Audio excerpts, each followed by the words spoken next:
2 વાગે ચોરી કરી મોટરસાઇકલ લઈને નીકળે છે. કેટલા વાગે? 2 વાગે. હવે ચોરે ચોરી કરી નીકળી જાય છે એની ખબર 2:15 પોલીસને ખબર પડે છે. તો 2 વાગે ચોરી કરીને મોટરસાઇકલ લઈ અને ચોર છે નીકળી જાય છે અને એની મોટરસાઇકલની જે સ્પીડ છે 1 કલાકે 60 કિલોમીટરની. જ્યારે પોલીસ 2:15 એ ચોરને પકડવા જાય છે ત્યારે એની સ્પીડ હોય છે 75 કિલોમીટરની કલાકે. તો ચોરને કેટલા સમયમાં પોલીસ પકડશે, કેટલા વાગ્યે પકડશે અને કેટલા કિલોમીટરના અંતે પકડશે, તો આ આપણે જોવાનું છે. અહીંયા 4 પ્રકારના જવાબ આપેલા છે, A B C ને D.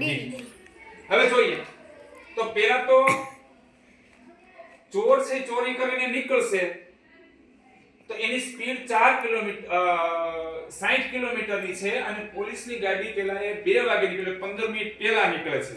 હા. ને પોલીસ ક્યારે નીકળે છે? 2:15 મિનિટ ચોર છે ગાડી ચલાવી હોય ને. હા. તો એ 15 કિલોમીટર ચાલ્યો હોય. કેટલો? 15 કિલોમીટર. હવે પોલીસ છે એનાથી મોડી 15 મિનિટ ગાડી ચલાવે છે એટલે એ 15 કિલોમીટર પાછળ હોય ને. હા. એટલે કેટલા કિલોમીટર પાછળ હશે? 15 કિલોમીટર. બરોબર? બરાબર. 15 ભાગ્યા 15 એટલે 1 કલાક થાય.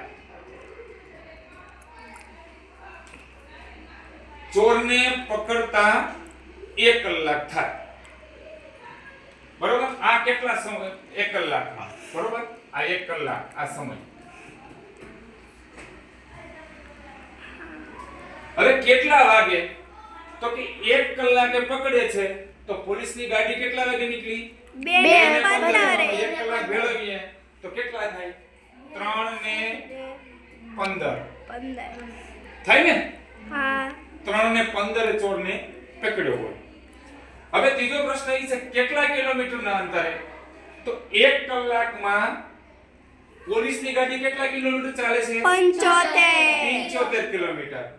તો 75 કિલોમીટર ના અંતરે ચોરને પકડ્યો હશે.